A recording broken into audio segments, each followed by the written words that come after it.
l'exercice est celui. D'abord, je voulais remercier les organisateurs pour leur invitation.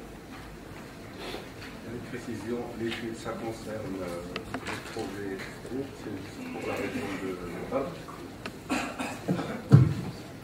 Ce n'est pas une étude générale nationale qui a été réalisée dans le cadre du programme d'appui et d'assistance institutionnelle au programme national d'assainissement liquide, soutenu par et financé par l'Union européenne. Donc, le contexte de cette étude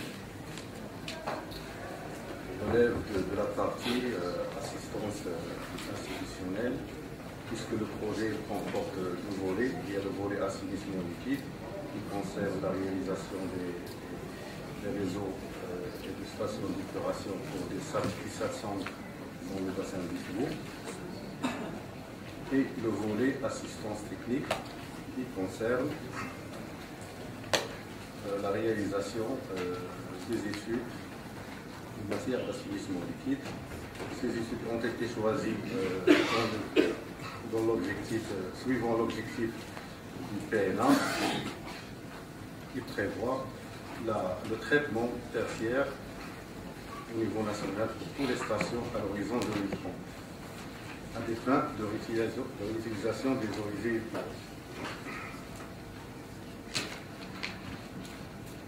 Donc, il y a eu en fait trois études. Une étude sur les mécanismes de dépollution industrielle, ce n'est pas notre cas aujourd'hui.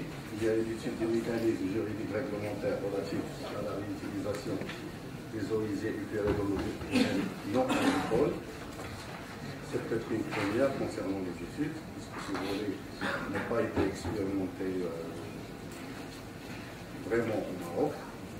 Et puis, cette étude, l'examen du mécanisme juridique et réglementaire a débouché sur une autre étude sur la réalisation de projets pilotes en matière de réutilisation des eaux usées épurées en valorisation industrielle,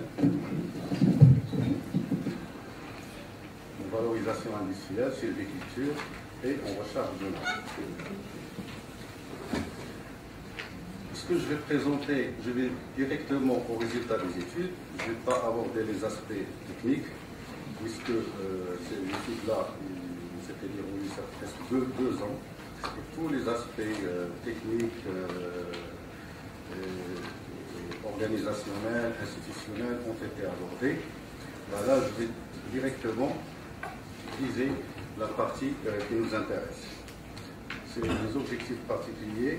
Tout d'abord, il y a eu l'identification des lacunes en matière juridique, en matière de l'utilisation des eaux usées épurées dans ce domaine. Et puis, l'expertise de ce texte juridique pour déboucher sur les trois domaines recherchés qui sont le recyclage industriel, la recharge de nappe et la sylviculture. Et puis, il y a eu un benchmark avec les pays voisins méditerranéens, en tenant compte des aspects économiques, sociaux et climatiques. Le premier résultat des études, sur le plan légal, tout de suite, il y a eu la nécessité d'incorporer un texte réglementaire spécifique à la réutilisation des eaux usées pour l'eau, malgré qu'il y a des décrets et des arrêtés relatifs, surtout le décret relatif à l'arrêté sur les normes d'irrigation. Le volet réutilisation n'a pas été spécifiquement abordé. Et puis, la promulgation d'un décret pour le contrôle des rejets en mer. Pourquoi? Parce que, tout à l'heure a été évoqué, la plupart des eaux usées épurées ou des eaux brutes sont rejetées en mer. Comme vous le savez, les plus grandes villes qui génèrent une grande quantité d'eau usée se trouvent sur la frange littorale. Sur le plan institutionnel, en principe, il n'y a pas vraiment de carence. Il y a l'existence de plusieurs intervenants ministériels c'est les opérateurs, les régies, les communes, il y a même les associations qui travaillent dans ce domaine. En plus, une fois l'intégration d'un texte spécifique à la réutilisation va permettre d'investir les acteurs de l'émission nouvelle. Sur le plan réglementaire, il ne faut pas vous étonner parce que là, même la France et la Tunisie et la Jordanie ne disposent pas de normes en réutilisation en industrie. Sauf la Jordanie qui dispose d'une norme sur la recharge de nappe. Pour la sylviculture, tous les pays se réfèrent aux normes de la FAO qui sont relatives à l'utilisation des eaux. Sur le plan technique, compte tenu que le moment où l'étude s'est déroulée, le Maroc ne disposait pas vraiment pas d'assez de stations d'épuration qui vont à l'échelle au niveau tertiaire, puisque la majorité des ouvrages d'épuration au niveau national allaient jusqu'au secondaire, l'heureusement a été fait sur ce niveau-là. Donc pour l'industrie, la réutilisation est envisageable pour les usagers peu exigeants en qualité, c'est-à-dire lavage, les processus de lavage, mais pas dans le processus de fabrication. Pour les recharges de nappe, ce n'est pas envisageable.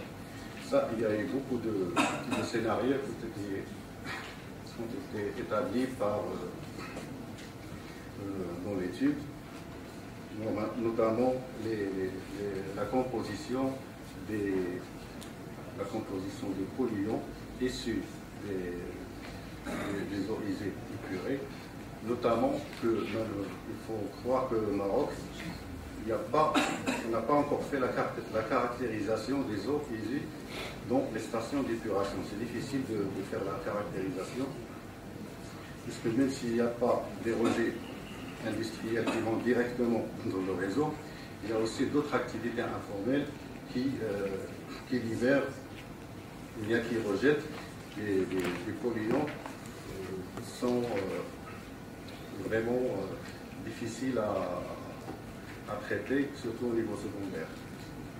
Pour la sylviculture, non envisageable pour les projets ouverts au public, c'est-à-dire les ceintures vertes du vide. Ça reste uniquement limité aux ceintures vertes du vide, qui sont clôturées et qui n'ont pas accès au public.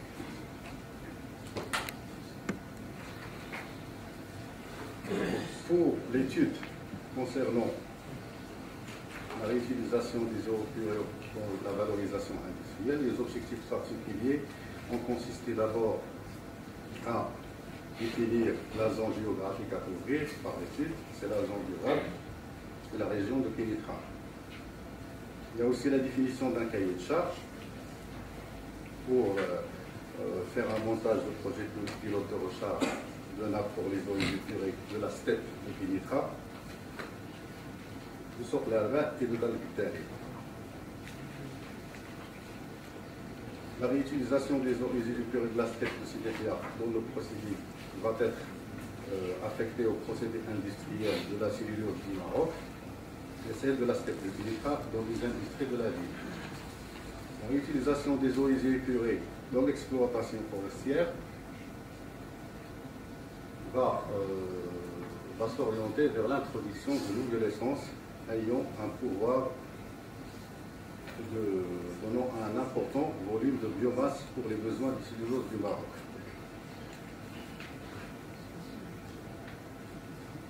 Pour les résultats à atteindre, le premier projet pilote en frange littorale de la région de Kénitra consiste à démontrer la faisabilité de la réutilisation des eaux usées spécialement traitées, c'est-à-dire de préférence au niveau tertiaire, pour la future steppe de Kénitra, puisque la steppe de Kénitra elle est encore en projet, même les travaux n'ont pas encore démarré. Puis, pour le deuxième projet industriel de la cellulose du Maroc, le recyclage, pour la steppe industrielle projetée dont l'unité de production de pâte de cellulose, c'est-à-dire que l'unité industrielle CDM, Cellulose du Maroc, a déjà prévu la réalisation d'une station pour le pré-traitement de ces propres effluents. Donc celle-là va servir pour le recyclage interne de l'effluent et puis pour la réutilisation pour l'irrigation des plantations forestières qui sont gérées par la Cellulose du Maroc. Pour les projets pilotes en plein, dans la plaine de l'Orab, Sébéria et d'Al-Buteri, la faisabilité de la régulation des eaux usées et épurées est spécialement traitée. Premièrement, par l'aspect communal de Sébéria, qui est géré par le NEP. Deuxièmement, par l'aspect communal en activité toujours géré par le NEP, pour une réalisation directe sur site, c'est-à-dire dans l'entourage de la steppe. Cela permettra aussi de mettre des plantations autour de la steppe qui joueront comme écran par rapport aux odeurs émanant de la steppe.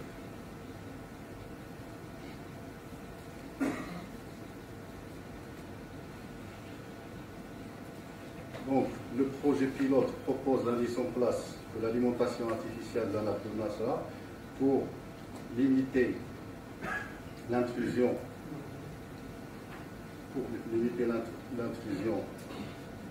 des eaux salées en provenance de la mer et assurant la compensation partielle du déficit hydraulique de la nappe induit par sa surexploitation. Dans ce cas, les terrains qui seront utilisés pour le stockage ou bien pour l'infiltration à la nappe sont privés collectifs. Ceci imposera une négociation avec les autorités locales et les affaires rurales du ministère de l'Intérieur.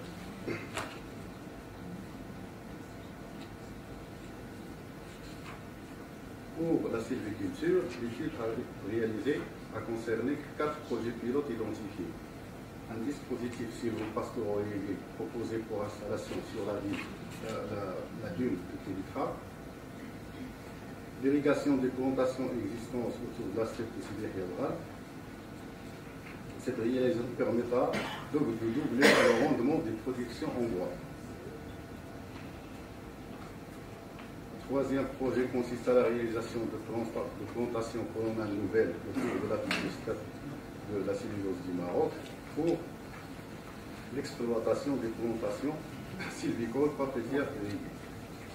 Le quatrième projet concerne l'irrigation de plantations de peupliers à créer sur la réserve foncière de la steppe gérée par l'ONEP et d'Al-Buteri. Dans ce cas, il y a différentes options sylvicoles qui ont été identifiées. L'option principale et écologiquement viable, la plus intéressante, concerne la plantation à objectif de production de bois d'œuvre de peupliers.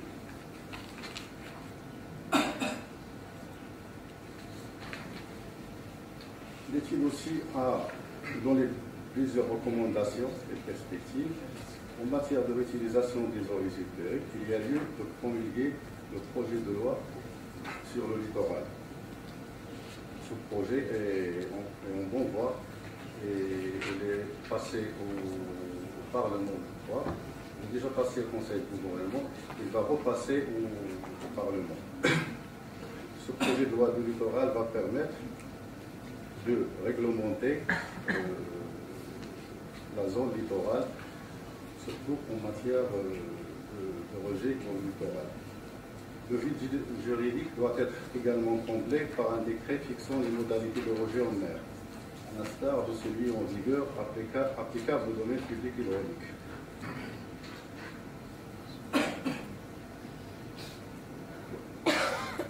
Les recommandations concernant les projets pilotes de recharge de nappe.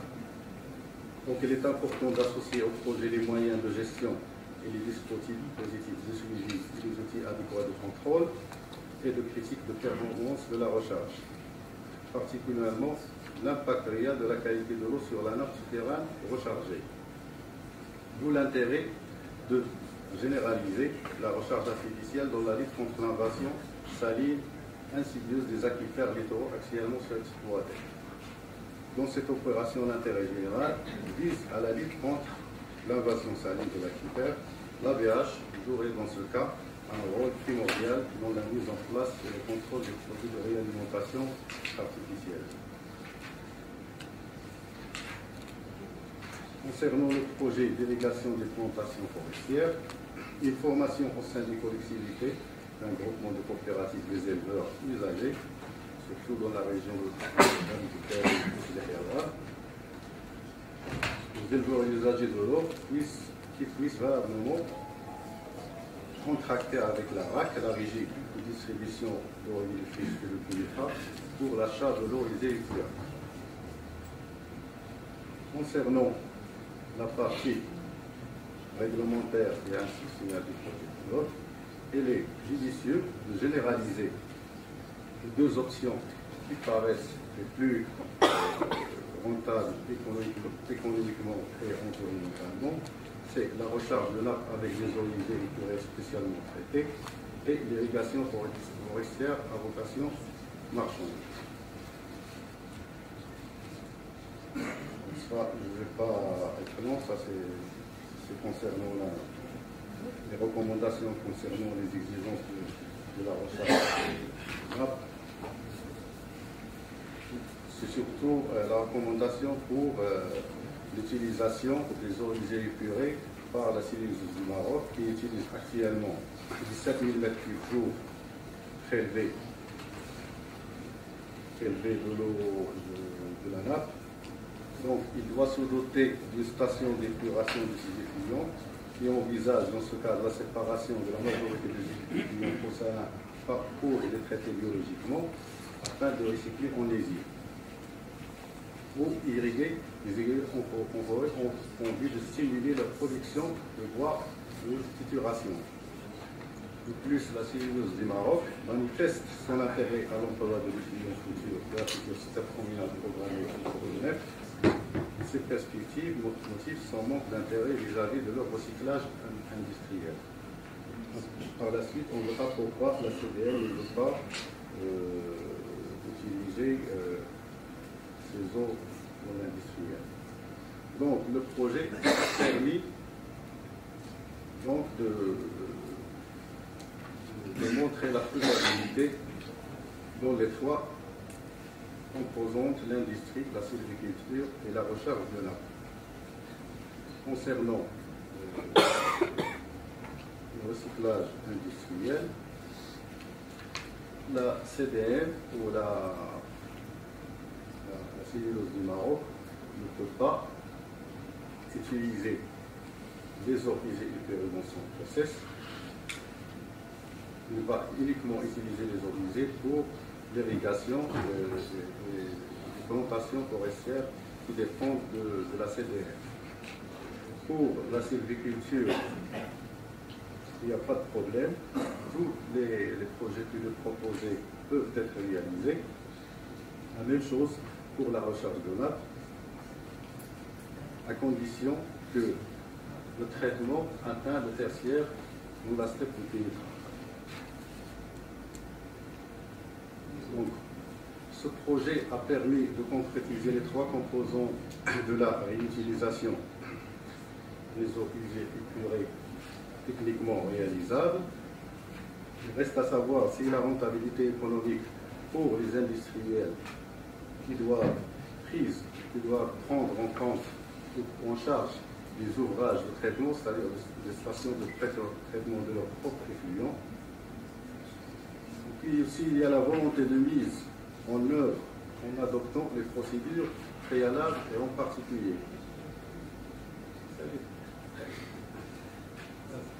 C'est l'identification pour tout montage de projet. Il y a beaucoup de procédures qu'il faut assurer avant le lancement du projet. L'identification des organismes habilités, l'identification des gestionnaires et des modalités de gestion, l'établissement des conventions de financement et d'exploitation, l'établissement des protocoles de contrôle de suivi de qualité des eaux usées et épurées, ainsi que l'impact sanitaire et environnemental. Pour ce cas, l'étude a prévu différents modèles de conventions type faisant fixant les droits et devoirs des intervenants et des partenaires pour la mise en œuvre de chaque type de projet de réutilisation des eaux véhicules.